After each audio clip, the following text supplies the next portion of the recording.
박해 속에서 믿음을 지키는 방법을 당시 초대교회 성도들은 이렇게 박해를 피해 각처로 흩어지는 것을 선택했어요. 그래서 토굴이나 또 어떤 산중에 그러한 그 상황 가운데 놓여서 이러한 어려움을 피하려 했었죠. 그렇게 흩어져 살게 된 유대계 그리스도인들에게 꼭 필요한 것이 지혜였습니다. 지혜. 여러 가지 시험을 당할 때에 온전히 기쁘게 여길 수 있기 위해서는 지혜, 즉 거룩하신 하나님의 영이 필요했다라는 거죠. 그래서 야고보 사도는 유대계 그리스도인들에게 1장 5절 말씀을 통해서 후히 주시고 꾸짖지 아니하신 하나님께 구하라 라고 권면하고 있습니다. 지혜가 있을 때에 여러 가지 시험을 당할 때에 온전히 기쁘게 여길 수 있기 때문이다 라는 거죠. 이렇게 지혜를 구하고 또 지혜를 얻은 사람들은 비록 여러 가지 시험을 당한다 할지라도 그 상황 안에서 온전한 기쁨으로 감사함으로 받아들일 수 있게 된다라는 거예요. 그러면 여기서 기쁘게 여긴다라고 하는 그 말씀의 의미가 단순히 그냥 추상적인 것인가 아니면 정서적인 것인가 또 우리 삶의 어떤 하나의 위로에 그치는 것인가 라고 하면 결코 그렇지 않다라는 거죠. 우리가 그 여러 가지 시험을 당했을 때에 기쁘게 여긴다고 하는 것은 실제적인 삶의 태도에서 드러나는 것을 이야기해요. 정서적으로, 감정적으로 위로, 위안 정도, 그래, 할 수 있어. 지금 이 시간 좀 지나면 나중에는 더 좋아질 거야. 라는 그러한 차원의 마음의 위로가 아니라 우리 삶의 현장에서 실제적으로 일어나는 태도, 즉 여러 가지 시험을 당했을 때에 우리가 이러한 반응으로 나타나 보여지는 것이 기쁘게 여긴다 라는 말의 의미라는 것을 야고보 사도는 1장, 2장, 3장에 걸쳐서 구체적으로 가르쳐주고 있습니다. 첫째는 1장 12절 말씀을 통해서 우리는 이런 교훈을 얻어요. 주께서 약속하신 생명의 면류관을 얻을 것을 기대하고 시험을 참는 거예요. 이것이 기쁘게 여기는 거예요. 다시 이야기하면 예수 그리스도를 믿는 믿음의 인생들에게 하나님이 약속하신 영원한 생명, 그 생명을 소망하며 지금 처한 여러 가지 시험 속에서 인내할 뿐만 아니라 더 적극적으로 기쁘게 여기게 되는 거죠.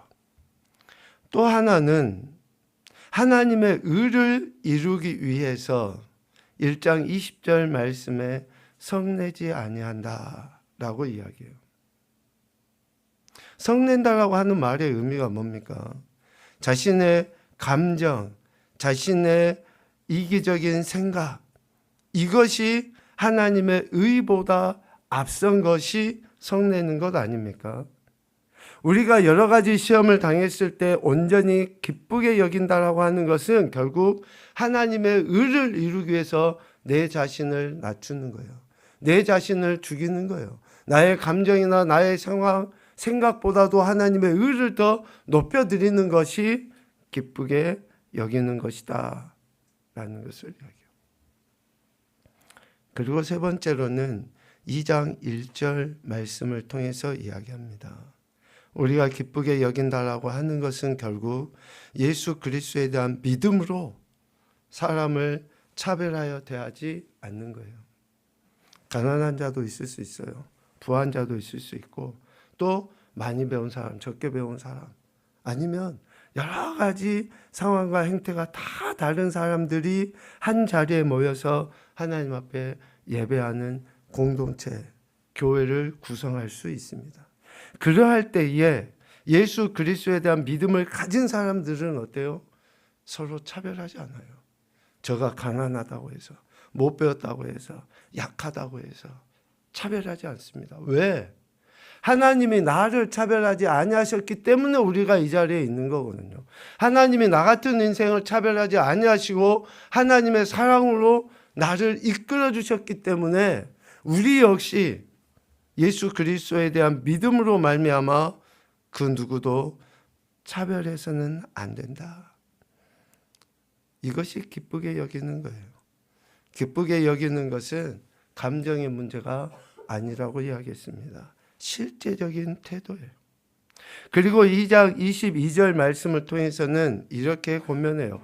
행함으로 믿음의 온전함을 드러내 보이는 것이 기쁘게 여기는 것이다. 행함으로 믿음을 드러내 보이는 거예요. 믿음 있는 줄 알겠어요. 믿음 이야기하니까 그래 인정은 하겠어요. 그런데 실질적인 인정은 어디에서 비롯됩니까? 행함을 통해서 비롯되는 거예요. 행함을 통해서. 그러니까 내가 믿음으로 인내해야지, 믿음으로 기쁘게 여겨야지. 알겠어요. 그러면 믿음으로 기쁘게 여긴다고 하는 그것은 실제적으로 어떻게 해요? 나의 행함을 통해서 내가 지금 여러 가지 시험을 당한다 할지라도 그것을 기쁘게 여기고 있다라고 하는 것을 나타내 보여야 한다는 거죠. 그리고 또 하나 중요한 이야기를 하죠. 3장 3절 말씀에 의해서 말에 실수하지 않기 위해 입에 재갈을 물리는 거예요. 말에 실수하지 않기. 여러분 우리가 기쁘게 여긴다고 말은 하면서도 뒤돌아서서 얼마나 불평합니까? 얼마나 원망을 합니까? 누군가에게 그냥 좋지 않는 말 한마디 하는 그 차원의 문제가 아니라 하나님을 향해서 우리가 불평하고 원망하는 이런 말들로 말미암아 왜 나만 이렇게, 왜 우리 가정만, 왜 내 자식만, 이러한 이야기들을 통해서 우리가 실수하는 거죠. 실족하게 하는 거예요. 죄를 짓는 거예요. 그래서 이렇게 하지 아니하기 위하여 우리의 입에 재갈을, 브레이크를 다는 거죠. 브레이크를 다는 거. 입 밖으로 뭔가 튀어나오려고 하면 브레이크를 딱 밟는 이러한 것들이 우리에게 있을 때에 우리가 여러 가지 시험 속에서 그것을 기쁘게 여기는 것이다 라고 이야기해요. 그리고 마지막 한 가지는 오늘 4장 말씀과 연계된 중요한 말씀인데요. 3장 18절 말씀에 화평하게 하는 자들은 화평으로 심어 의의 열매를 거두느니라 라고 이야기해요. 우리가 기쁘게 여긴다, 여러 가지 시험 속에 기쁘게 여긴다라고 하는 것의 실제의 태도는 뭐예요? 의의 열매예요. 의의 열매. 결국 예수 그리스도를 믿음으로 말미암아 하나님이 우리에게 기대하시는 그 의를 실제 삶으로 살아내는 거예요. 그 의의 열매를 3장 18절에서는 화평이라고 이야기합니다. 저와 여러분이 만나는 사람들, 우리가 속해 있는 가정이나 직장이나 그 공동체 안에서 예수 그리스도를 믿는 저와 여러분으로 말미암아 진정 화평이 있는가? 왜 화평이 깨집니까? 왜 화목이 없어져요? 실질적으로 우리가 여러 가지 시험을 당했을 때에 기쁘게 여기지 못함으로 말미암아 이런 화평과 화목이 깨지는 거 아닙니까? 지금 하나님이 내 삶에 허락하신 그 어떤 것도 선이라고 받아들이는 그 믿음 속에서 우리는 하나님이 우리에게 기대하시는, 즉 의의 열매를 거두는 그 모든 상황을 기쁨으로 받아들이는 삶을 살아가게 되는 것이죠. 이러한 이야기들, 즉 여러 가지 시험을 당했을 때 온전히 기쁘게 여겨야 한다라는 것을 가르쳐 주기 위해 우리의 정체성에 대해서 다시 한번 야고보 사도는 가르쳐 주고 있습니다. 우리 1장 18절 말씀을 한번 앞페이지 넘겨서 읽어봅시다. 시작.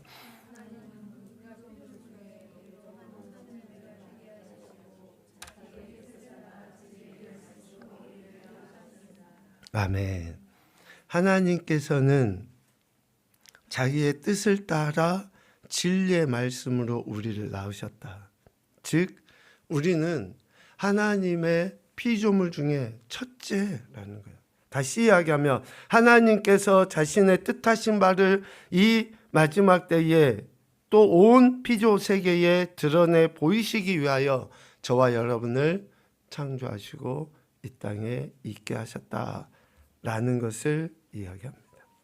그러므로 하나님의 자녀된 저와 여러분은 그에 합당한 삶을 살아서 하나님의 영광을 드러내야 할 줄로 믿습니다. 그렇다면 우리의 입이 또 우리의 생각이 우리의 행동이 하나님이 기대하시는 바의 삶을 살아가기 위한 태도를 보여야 돼요. 그것이 오늘 4장 1절 이하의 말씀을 통해서 우리에게 교훈해 주시는 내용이라고 할 수 있습니다. 앞서 3장 18절 말씀에서처럼 화평하게 하는 자들은 화평으로 심어 의의 열매를 거둔다 라고 이야기하는데, 우리가 여러 가지 시험을 당했을 때 온전히 기쁘게 여김에 결국이 의의 열매라고 할 때에 우리는 날마다 화평케 하며 화목케 하는 그러한 삶을 살아가기 위해 우리의 마음을, 우리의 시간을, 우리의 몸을 드리는 그러한 헌신의 태도가 필요하다라는 거예요. 이런 말씀을 종합해서 생각해 보면 지혜로운 사람의 특징이 뭘까? 여러 가지 시험을 당했을 때 그 시험을 기쁘게 여길 수 있는 지혜로운 사람의 특징이 뭘까? 보면 결국은 화평하게 하는 것이다. 화평하게 하는 사람이 지혜로운 사람이다 라고 이야기할 수 있습니다. 고린도서 5장 19절 말씀은 우리가 몇 차례 읽었는데요. 다시 한번 이 말씀을 같이 한번 읽어보도록 하겠습니다. 시작. 곧 하나님께서 그리스도 안에 계시사 세상을 자기와 화목하게 하시며 그들의 죄를 그들에게 돌리지 아니하시고 화목하게 하는 말씀을 우리에게 부탁하셨느니라. 아멘. 매우 중요한 말씀이죠. 오늘 우리가 이 자리에서 하나님께 예배하며 소위 찬양과 영광 올려 드린다고 하는 것은 우리의 의로 된 것이 아니죠. 그리스도께서 십자가 대속에 죽임 당하심으로 말미암아 우리가 하나님과 화목하게 된 거고, 이제는 그렇게 하나님과 화목된 우리로 말미암아 세상이 하나님과 화목되도록 하기 위해서 하나님은 이 귀한 직분을 예수 그리스도를 믿는 저와 여러분에게 주셨다라고 사도 바울은 이야기하고 있습니다.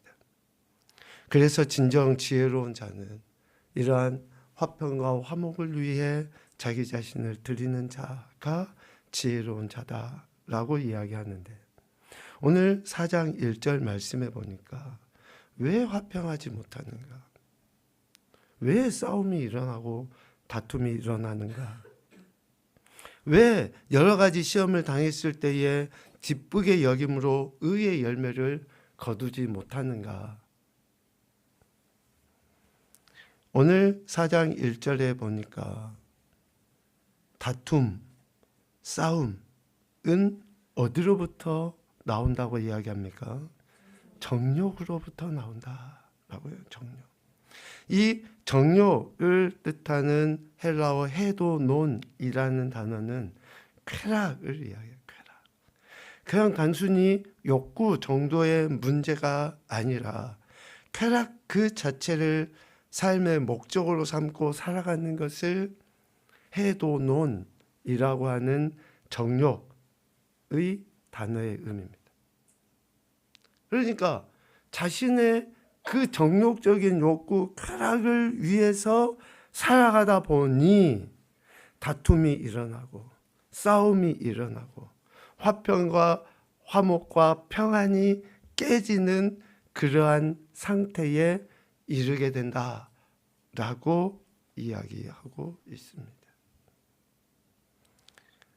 다툼은 그냥 작은 분쟁 정도의 의미라 그러면, 싸움은 좀 더 큰 국가 간의 전쟁을 이야기해요. 그러니까 우리 인간이 살아가는 삶의 여정 속에 총체적인 갈등과 문제, 다툼과 싸움의 핵심의 원인이 뭐라는 거예요? 정욕, 쾌락. 이것이 있기 때문에 우리 안에 화평이. 그런데 야고보 사도는 이 이야기를 하기 이전에 이미 1장 14절, 15절을 통해서 정욕의 결과, 욕심의 결과가 어떻게 나타나는지를 분명히 이야기했어요. 죄를 낳게 되고 그 죄가 커져서 결국은 사망에 이르게 된다라고 이야기합니다. 쾌락에 휩싸여 사는 인생들은 지금 당장은 뭐 어떠한 변화나 어떠한 손해나 뭐 기분 좋고 즐겁고 하는 것에 만족하려는지 모르지만 결국에 정욕이나 쾌락에 끌려 사는 인생들의 마지막은 사망일 뿐이다 라는 것을 이야기해요. 이 사망, 오늘 우리가 읽은 4장 2절 이하의 말씀에는 정욕의 결국이 사망이고 사망의 다양한 표현들을 2절 이하에 구체적으로 말씀하고 있습니다.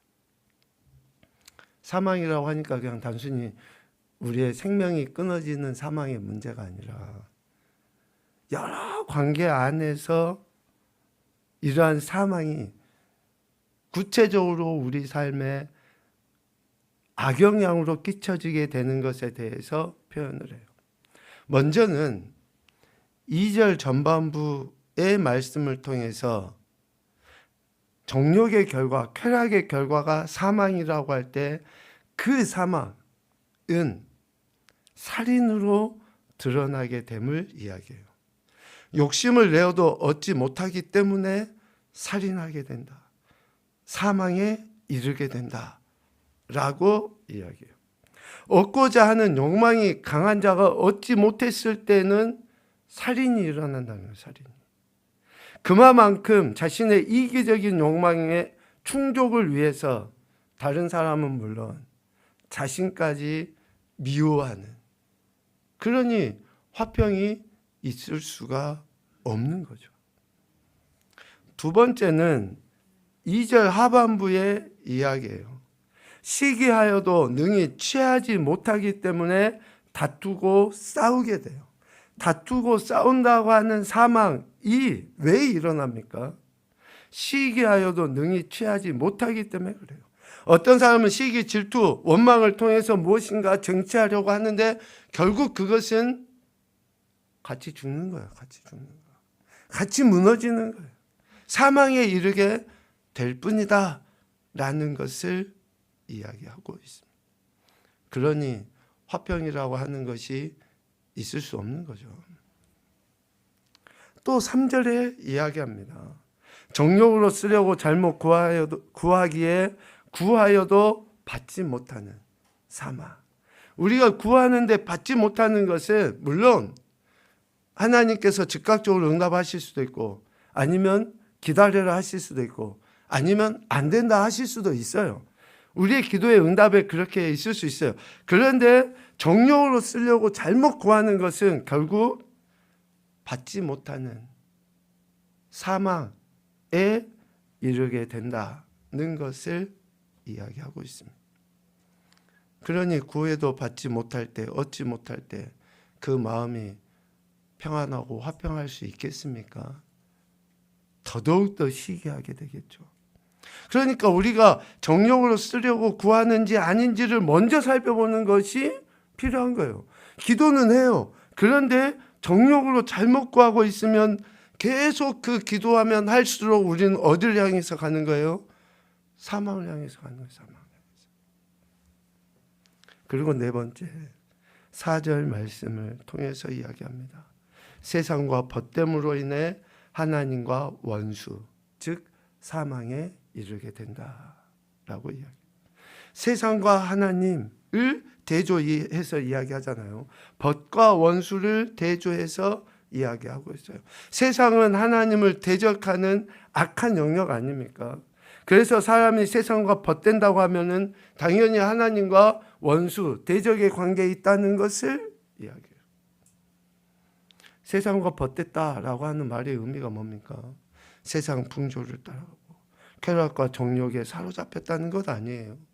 그런 사람이 어떻게 화평할 수 있으며 진정한 영의 생명을 누릴 수 있겠습니까? 그래서 야고보 사도는 우리가 여러 가지 시험을 당할 때에 온전히 기쁘게 여기는, 즉 의의 열매를 거두기 위해 화평으로 나아가지 아니하면 이러한 사망의 기도에도 응답도 없고 기쁨도 없고 뭔가 열심히는 하는데 늘 밑빠진 독에 물 붓기처럼 공허하고 감사도 없고 만족도 없는 이러한 화평을 상실한 인생이 된다는 것을 이야기해요. 여기까지를 정리해 보면 그렇습니다. 정욕 혹은 쾌락 그 자체를 목적으로 삼고 살아가는 사람들은 크게 세 가지의 사망에 이르게 해요. 첫 번째는 영적인 사망, 하나님과의 관계 단절이에요. 두 번째는 정서적인 사망이에요. 관계 안에 있는 사람들과 화평이 깨져버리는 정서적인 사망에 이르게 돼요. 세 번째는 자기 자신 정서적인 사망에 이르게 돼요. 이기적인 행태로 살아가다 보니 이 그러니까 정신적인 사망에 이르는, 영적인, 정서적인, 정신적인 사망에 이르는 그러한 인생이 되는 거죠. 이러한 인생은 결코 화평할 수 없다라는 것을 이야기합니다. 하나님은 하나님의 뜻에 따라 진리의 말씀으로 우리를 하나님의 자녀 삼아 주신 줄로 믿습니다. 하나님의 자녀인 우리는 영적, 정서적, 정신적 이러한 사망에 빠지지 아니해야 돼요. 그래서 오늘 어쩌면 말씀에 중요한 키워드와 같은 말씀을 4장 5절에서 말씀하시고 있습니다. 같이 한번 4장 5절 다시 읽어봅시다. 시작.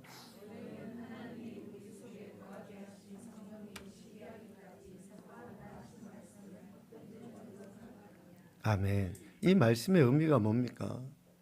우리가 하나님의 자녀로서 화평과 화목을 이루며 여러 가지 시험을 당한다 할지라도 기쁘게 여기며 살아가기를 하나님은 기대하시는 거예요. 그런데 우리 인생이 너무나 연약하고 부족하고 어리석은 줄 아셔요. 그래서 우리 안에 예수 그리스도를 믿을 때 허락하신 성령 하나님으로 말미암아 우리를 도우시고 인도하시고 힘주셔서 우리가 악한 것에 넘어가지 아니하도록, 우리가 악한 것에 넘어가면 시기하시기까지, 질투하시기까지 하셔서 우리를 다시 한번 일으켜 세워주시고 우리로 말미암아 의의 열매를 맺을 수 있도록 하나님이 인도해 주신다라는 것을 4장 5절 말씀을 통해서 이야기하고 있습니다. 그래서 예수님 믿는 사람들은 우리의 힘으로만 하는 것도 아니고 또 우리의 열심으로 인해서 이루어진 것도 아니라 늘상 성령 하나님의 도우심, 인도하심을 구하며 살아갈 때에 이러한 것도 분별할 수 있는 힘이 생기고 분별했으면 결단할 수 있는 능력도 우리에게 주시고 이렇게 해서 우리가 하나님 나라를 향해 한 걸음씩 걸어가게 되는 거예요. 여러분 안에 성령 하나님이 임재해 계신 줄로 믿습니다. 그 성령 하나님을 의식하셔야지 돼요. 그 의식할 때에 시기하기까지 우리를 사모하시는 그 역사하심이 우리 삶에서 실제가 되게 하신다라는 것입니다. 오늘 우리에게 약속하신 이 말씀을 꼭 기억하시고 우리 삶의 현장에서 우리가 하나님의 자녀라고 하는 이 정체성을 잊지 아니하고 살아낼 수 있기를 소망합니다. 자, 그러면 이제 성령 하나님의 내주하심 속에, 임재하심과 또 역사하심 속에 우리가 여러 가지 시험을 당한다 할지라도 기쁘게 여기는 삶을 살아가야 되잖아요. 그러면 이제 구체적으로 우리가 어떠한 태도들을 보여야 하는지 6절 이하의 그 구체적인 태도를 가르쳐 주셔요. 화평으로 심어 의의 열매를 거두기 위해서는 우리가 이렇게 해야 된다.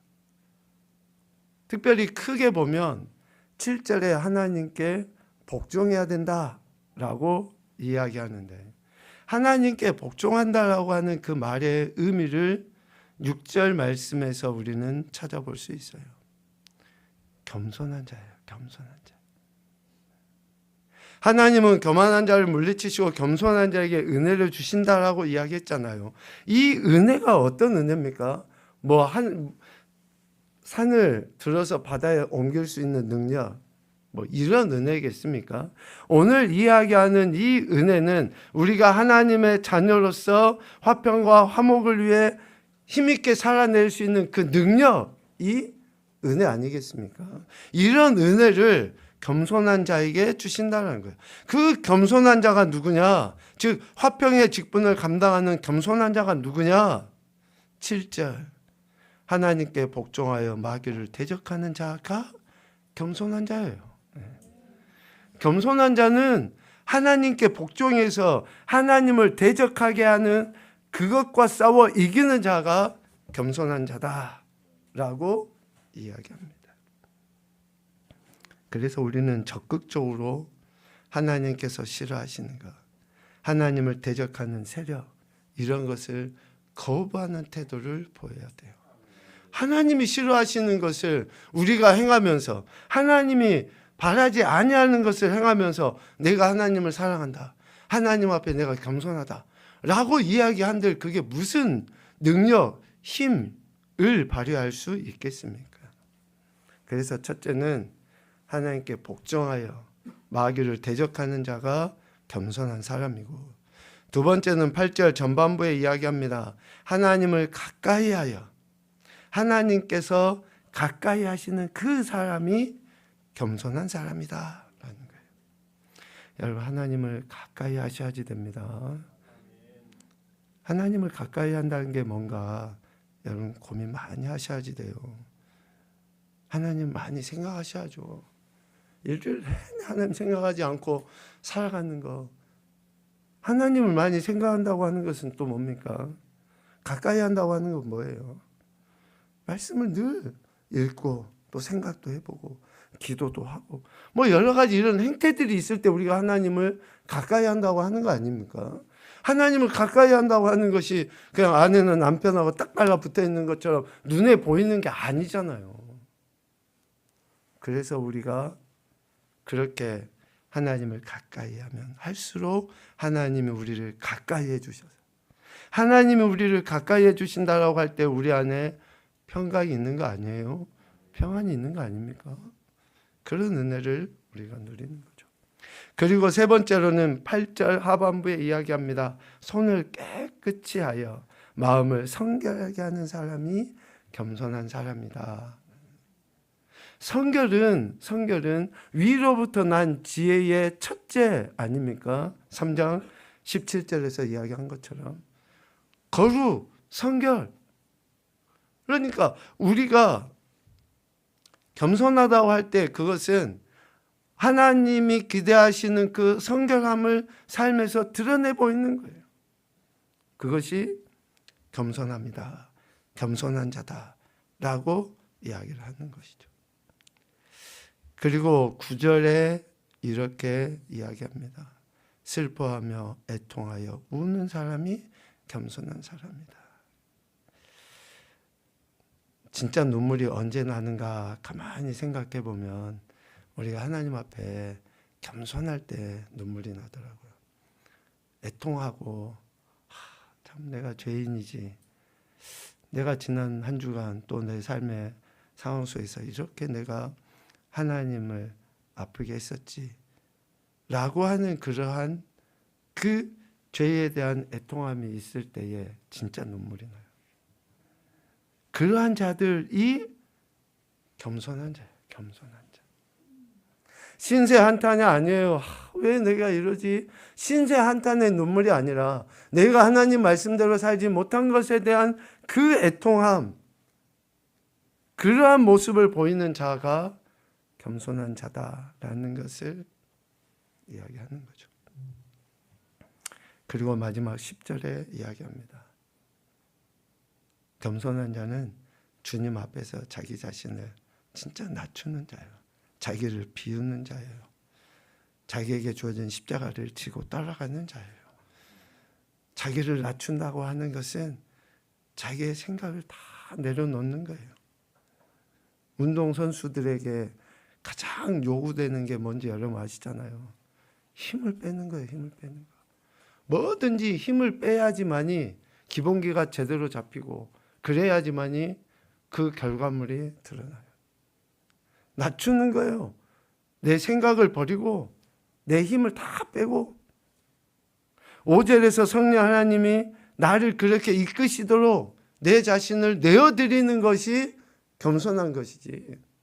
내가 뭘 좀 안다고, 내가 어쩌면 또 은혜 받았다고 뭔가 내 자신을 드러내려고 할 때는 결국은 화평이, 평안이 우리 안에서 사라지게 되는 것들을 보게 되죠. 그래서 결국 하나님께 복종하는 것, 또 주님 앞에서 자기 자신을 낮추는 것, 이것이 겸손합니다.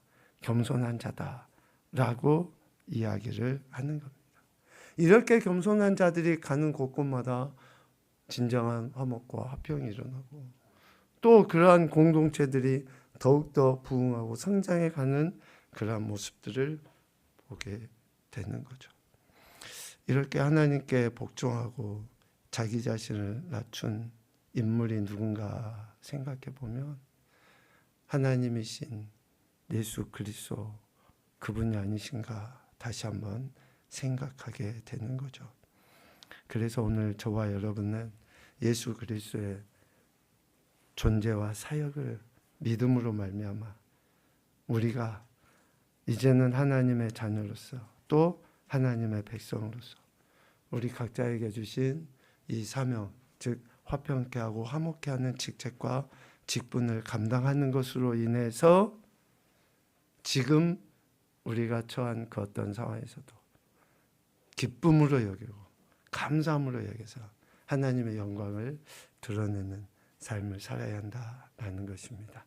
이런 귀한 은혜들을 여러분들이 꼭 누리셨으면 좋겠습니다. 이 땅에서 사명 감당하는 자는 하늘에서 해같이 빛나는 상급을 받게 될 줄로 믿습니다. 이 귀한 은혜를 생각하며 저와 여러분이 주어진 사명 잘 감당하여 하나님의 영광을 온전히 드러내는 귀하고 아름다운 인생들이 되시기를 주님의 이름으로 축복합니다. 아멘.